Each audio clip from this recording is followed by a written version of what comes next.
Hello my friends, welcome back to my channel. Compliments of the season, Merry Christmas, Happy Holidays.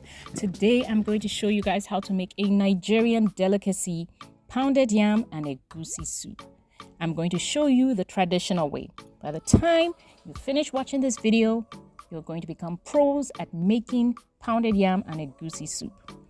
There's going to be less edited footage here, so keep your eyes glued onto this video. So I'm going to start by chopping my onions. I'm going to be chopping about 3 small red onions. You know, pounded yam is eaten almost everywhere in Nigeria and people love it. Even from around the world, a lot of people love pounded yam. So I'm just chopping up my onions into small cubes and then I'm just going to pack them and put them in a bowl.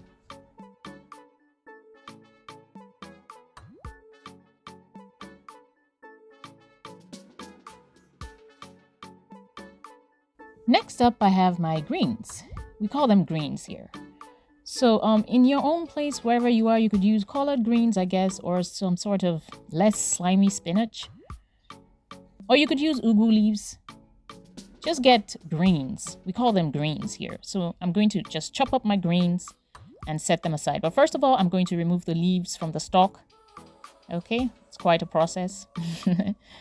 While I'm prepping my greens, I just want to say welcome to those of you who are new to my channel. I am the Juicing Foodie.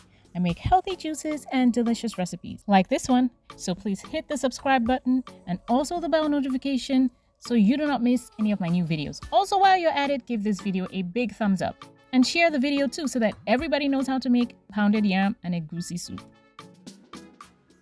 So where are you guys watching me from? I'd love to know where you guys are watching from and if you're enjoying the video. Let's engage. Right in the comment section. Whew, there we go. That's done. I'm going to pack my greens into a bowl. Well, first of all, I think it's better to just chop it now. So I'm going to arrange it because it's better to arrange it first before you chop it. I'll arrange it, chop it, wash it, and set aside.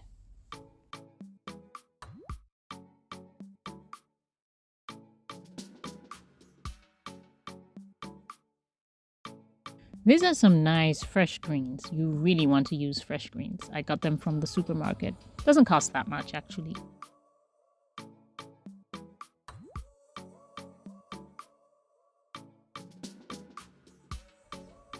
So after chopping, I'm going to set them aside. I'm going to wash them too off camera before I use them, of course.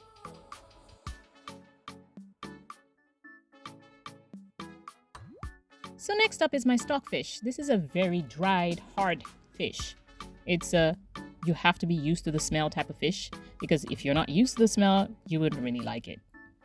It's actually imported, by the way, but it has become like a staple in a lot of Nigerian traditional soups. So it's in a lot of soups, especially egusi soup. Next up is another fish, another dried fish. This, I think the market lady called it Shawa fish. So this is Shawa fish. It's a dried fish too, but not as, stiff or hard as the stockfish. So I'm just going to go ahead to debone and deskin my Shawa fish. It has lots of small bones. And this is what is left. Next up is my crayfish. These are like tiny little shrimp, but of course dried. So I'm going to grind them into powder. Now for the main essence of the soup, the egusi. These are egusi seeds. And this is the grounded version of the egusi seeds. So now I'm just going to add some water to make a paste.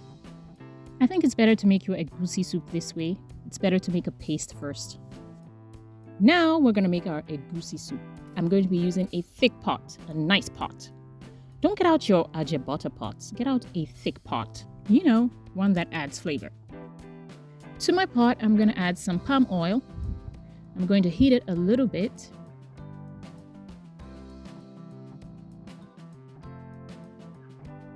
Then I'm going to add the chopped onions and stir fry for about 1 to 2 minutes.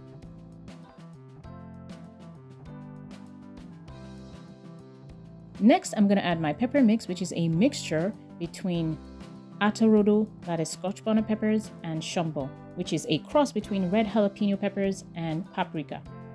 Then I'm going to add my spices. I have 3: black pepper, curry powder, and thyme.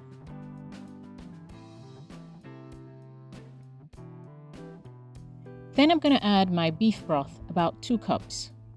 And then I'm going to leave it to boil for about 1 to 2 minutes. Next, I'm going to scoop in the egusi paste into the soup. I'm going to use a tablespoon. You can see the egusi has swollen up because of the water.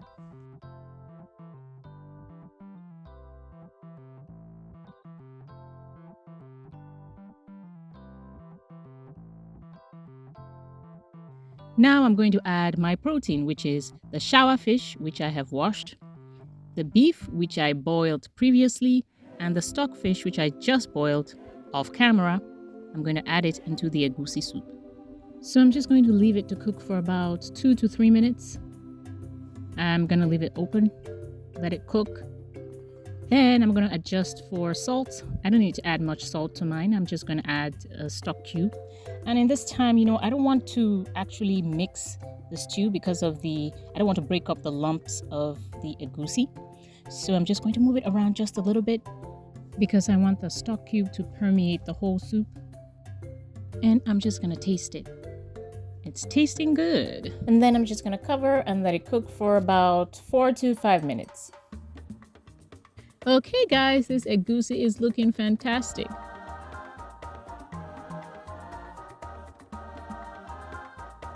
A little bit more tasting. And yeah, the salt is right, pepper is right.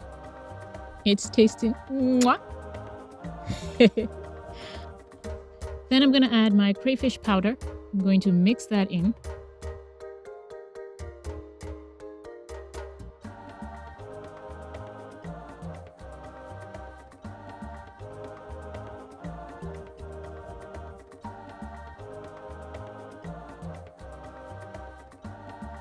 Then I'm going to add my washed greens, a handful and a half.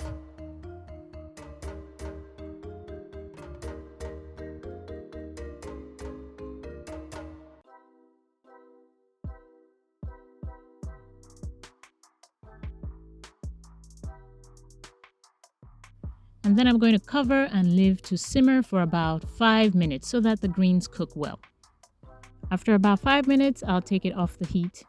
Now we're going to move on to the yams. So we're making pounded yam, don't forget that. So I'm just going to slice up the yam and then I'm going to put them in water. Now guys, it's not all yams actually that are good for making pounded yam. There are some that are specifically made for making pounded yam.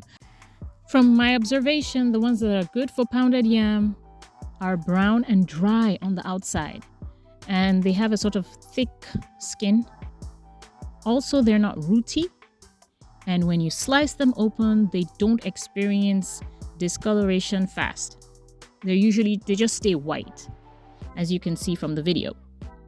Guys, the first time I made pounded yam, it was an episode, man. It was an episode. I got corns on my hands.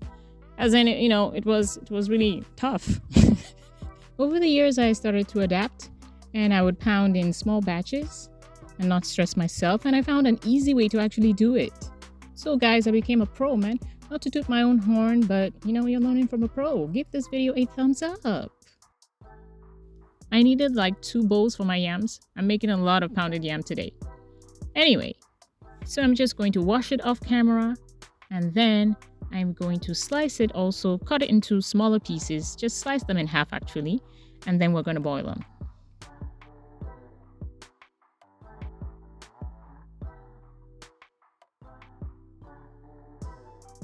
So I've been boiling some water. I'm going to add the yams to the boiling water, cover and let them cook. Now the trick is not to cook them till they're completely cooked. You want to cook your yams till they're about 93 to 95% cooked. You want the yams to have some elasticity when you pound them. But when they're fully cooked, it will be almost like mashed yam or like a mashed potato. And we don't want that. We want a nice, soft, sort of drawy or elastic pounded yam. So you need to be careful and watch closely when you're boiling the yam. I've been checking the yam for about 2 to 3 minutes now. I'm just poking with my fork and I think they're just about done, about 95% done. Now it's time for the fun part. Let's start pounding. So we have our mortar and our pestle. The pestle is the stick, while the mortar is the wooden sort of pot on the ground. So what I'm going to do is just add in the yams, about a few pieces, because I pound in small batches. I add about 4 to 5 pieces and I'm going to pound. Also, don't forget you can use some of the water or the liquid from the yam, from the boiled yam. You're going to use that to, help the process of pounding. And yeah, before anyone asks, I know you can use your food processor, you can use your yam pounder, but this is the traditional way, and I wanted to showcase the traditional way, so that's why we're pounding. So guys, when I pound, I'm going to use the pestle in an upward to downward motion to mash the yams. Afterward, I'm now going to use the opposite motion. I'm going to go from downward to upward, downward to upward to continue to pound the yam. So yeah, this is less stressful and it's actually an effective way to crush any lumps. So I go with a downward, upward motion. I pound in small batches. I use some of the liquid from the boiled yam. And what's the result? A soft, fantastically pounded yam with the right elasticity.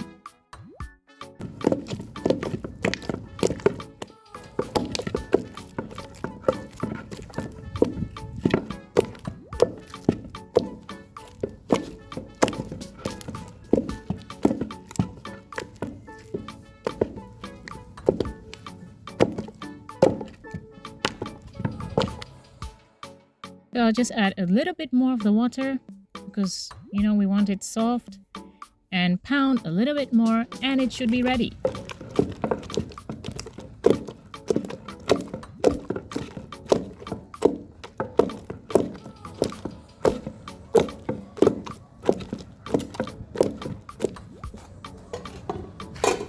And also when you pound, sometimes you may have to scrape off some of the stuck pounded yam on the pestle, put it back into the mortar and pound it, which is what I'm doing right here.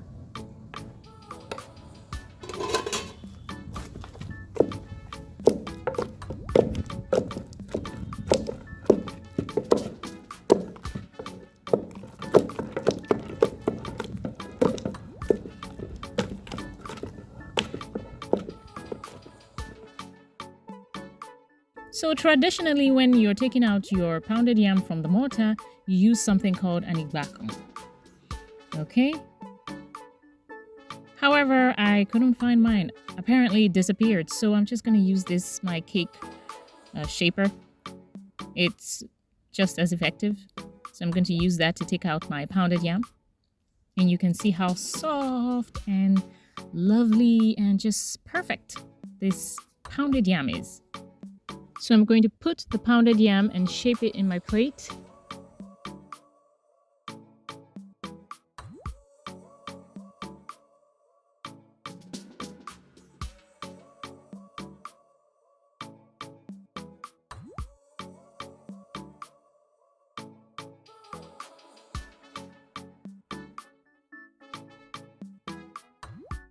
There we go.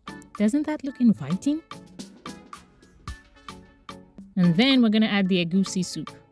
We're going to be doing this tasting and eating outside today.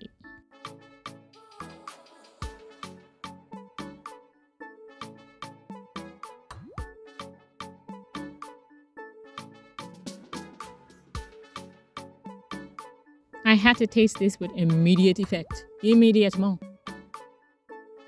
And it didn't disappoint. This was one of the tastiest egusi soup I ever had, and one of the best pounded yams I ever pounded. It was exquisite, amazing. I could even make a vegan version of this egusi soup. For those of you who are vegan, let me know in the comments if you're interested. So my friends, thanks for watching. Please give this video a thumbs up, show some love to your sister this holiday season. Also subscribe if you're a newbie and you haven't subscribed, join the family, write a nice comment, share this video. I would love to see 1,000 likes within 24 hours. I'm sure you guys can do that. I'll be seeing you guys in my next video. No child today. Amarira pese. Ka omesia. Sai anjima.